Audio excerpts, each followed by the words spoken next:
J'étais donc en train de parler de la procédure à Yaoundé. À Douala, elle est presque pareille en ce qui concerne les pièces, ce sont les mêmes pièces.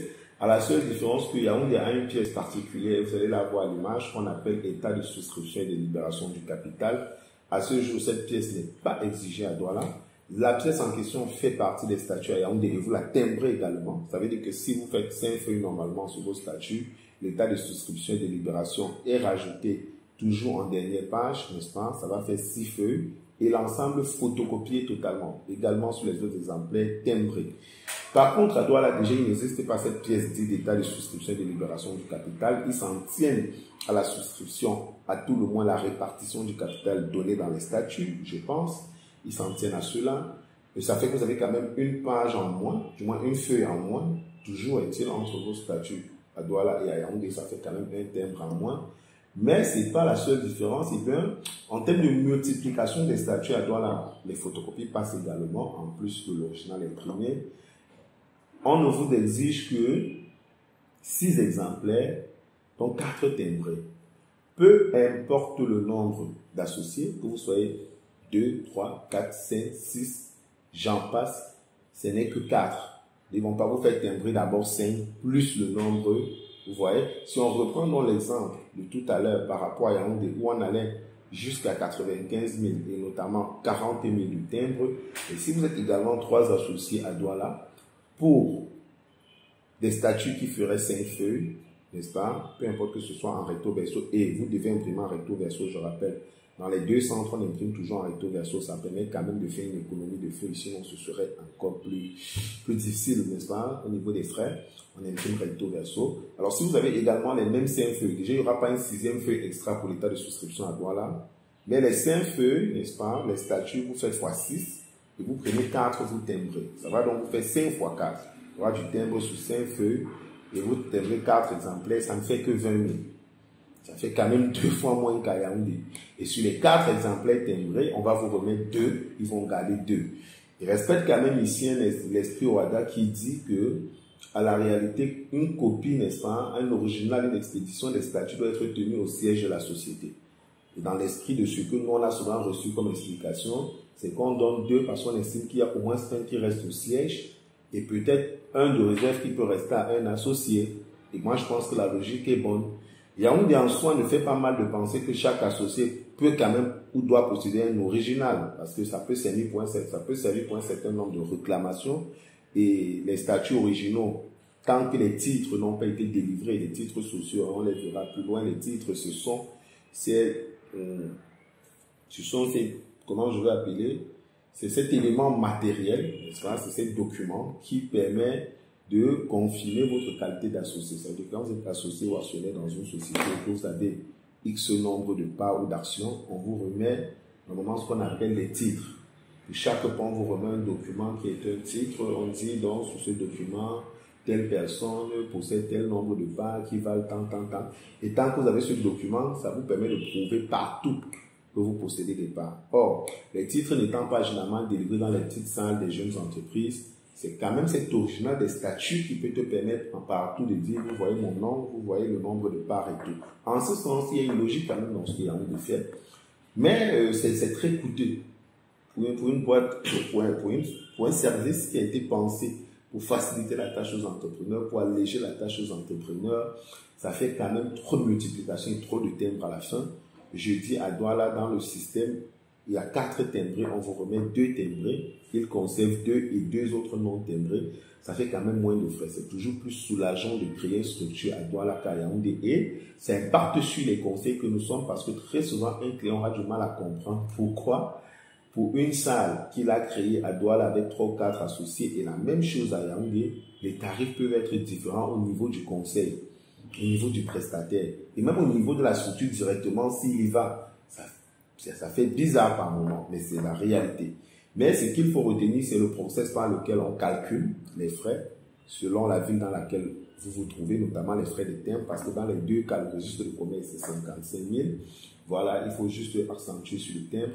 Sinon, dans les 2 cas, vous allez produire, peu importe le centre des entreprises où vous vous trouvez, la photocopie de la CNI de l'associé, les statuts conformes, n'est-ce pas, qu'ils vont apprécier et valider là-bas, le plan de localisation, Voilà, et vous allez remplir la paperasse demandée là-bas au rang desquelles la déclaration sur l'honneur, la demande de registre de commerce, la demande de carte de contribuable, et avec les frais, le dossier est déposé et vous comptez un certain nombre de jours.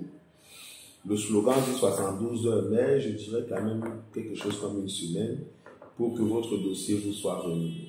Le dossier qui vous sera remis est composé d'un registre de commerce en bonne et due forme.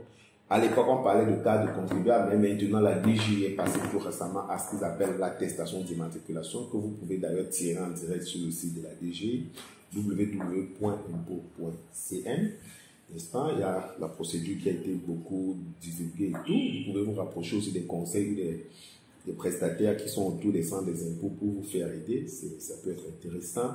Voilà, vous recevez cette attestation d'immatriculation, le registre de commerce, la note d'exonération, n'est-ce pas, pour la patente pour l'année en cours qui vaut jusqu'à la fin de l'année.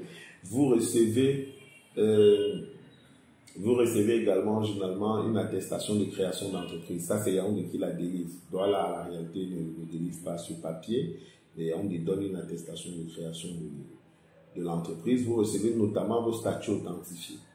Vos statuts originaux. Ça, c'est très important. Voilà un peu la liasse que vous recevez. Et elle est très importante parce que vous allez voir plus tard, c'est avec cette liasse, n'est-ce pas, que vous allez aller enregistrer votre boîte aux impôts. Donc, voilà un peu ce que vous recevez. Maintenant, si on sort de cette procédure, au sein des entreprises, il y a également la création, je disais, des établissements. Il faut noter que tous les établissements créés au centre des entreprises sont automatiquement à la patente. Donc, sont automatiquement immatriculés sur le plan fiscal à l'IS. À l'IS et à la patente. On a souvent ce problème où des gens vont créer des établissements au centre des entreprises et après veulent aller à l'impôt libératoire parce qu'ils savent que très souvent les petits commerces qu'ils ont vu à l'impôt libératoire, ça s'appelle des établissements. Il faut faire attention, il faut lever l'équivoque et c'est le but des vidéos de formation aussi précises que celle-ci. Si vous faites le choix de créer votre établissement au sein des entreprises, vous ne pourrez plus le rattacher à l'impôt libératoire. Quitte à demander d'abord d'être sorti du premier régime. Sinon, le régime naturel fiscal des centres d'entreprise, c'est automatiquement la patente et l'IS. Et la patente, ce n'est une exonération que pour l'année en cours. Toujours est-il, la formalité de création, c'est quoi? C'est que pour un établissement, on l'a dit déjà, il n'y a pas de statut. Vous vous présentez avec la photocopie de la CNI du promoteur. S'il y a un gérant à côté du promoteur, vous donnez également la photocopie de la CNI du gérant en précisant bien qui est gérant, qui est promoteur, une photocopie de CNI pour les deux, un plan de localisation, n'est-ce pas? Vous remplissez les différents formulaires sur place. Encore là, le registre de commerce et la carte de contribuable, voilà, et vous payez les frais 41 500. Voilà, les frais légaux à payer sur place 41 500, ce sont les frais d'établissement du registre de commerce. Donc, c'est un peu plus souple avec l'établissement et tout. Par contre, si vous voulez créer un établissement, on va quand même inclure cela de façon directe et qui serait à l'impôt libératoire, parce que ça aussi, ça intéresse beaucoup d'entrepreneurs que vous êtes. Alors là, vous devez vous rapprocher soit du centre divisionnaire des impôts compétents, on peut dire le CDI, ou de la mairie. La mairie compétente, c'est celle du lieu de situation de votre structure. Je prends un exemple, notre cabinet, il est situé ici à Carrefour Zakam, Fouda, c'est Yaoundé 5. Tout le monde connaît où la mairie de Yaoundé 5 est située, pas loin de l'hôpital de la Caisse. Si donc je vais créer dans Yaoundé 5 un établissement à l'IL, à l'impôt libératoire, je vais à la mairie de Yaoundé 5 ou je vais au CDI, n'est-ce pas, le Yaoundé 5 qui est situé à l'Omnisport, à la Texacom Sport, vous connaissez très bien. Donc vous allez directement auprès soit de la mairie, soit du centre divisionnaire des impôts qui est territorialement compétent en fonction du lieu où va être situé votre établissement. Et vous demandez là-bas, n'est-ce pas, à suivre la procédure pour créer votre boîte. Il y aura également un ensemble d'imprimés qu'on va vous donner. Vous allez donner la photocopie de votre CNI, vous allez donner le plan de localisation de votre boîte, vous allez donner la nature de l'activité de votre boîte. Et je précise ici que votre établissement ne peut pas faire dans les prestations de services, ce qui est parfaitement possible pour l'établissement qui est créé au CFCE. Les établissements qui vont être rattachés à l'IM et créés directement auprès soit des impôts, soit de la mairie, ils ne font que du commerce. Vous pouvez donc pas faire du conseil comme moi et créer un établissement qui est rattaché à l'IEL, vu que c'est de la prestation de service. Ça, il faut le savoir, c'est très important. Donc, vous allez présenter, comme j'ai dit, photocopie de la CNI, vous allez présenter le plan de localisation, donner le nom de l'entreprise, la nature de l'activité, bref, répondre à un certain ensemble de questions qui vont poser, présenter votre contrat de bail, c'est très important, et une évaluation qui sera faite au niveau des centres des impôts. Il y aura même une descente sur le terrain en temps normal pour voir votre structure, pour essayer d'évaluer son niveau, sa catégorie, et puis ça va retourner le chef du centre des impôts va sortir une note, un avis, n'est-ce pas, pour faire l'état sur les frais à payer. Et une fois payé, vous aurez droit à votre carte de contribuable. Il n'y a pas de registre de commerce chez ces établissements-là, mais vous aurez droit à votre attestation d'immatriculation et vous pourrez démarrer votre commerce. Donc, ça, c'était pour balayer l'origine, n'est-ce pas, de ces formes commerciales, établissement CFCE ou qui n'est pas au CFCE, qui est à l'IEL, n'est-ce pas, et les SARL du centre des entreprises. On va à présent s'attarder donc sur les formes commerciales de l'OHADA qui se passent par devant le notaire.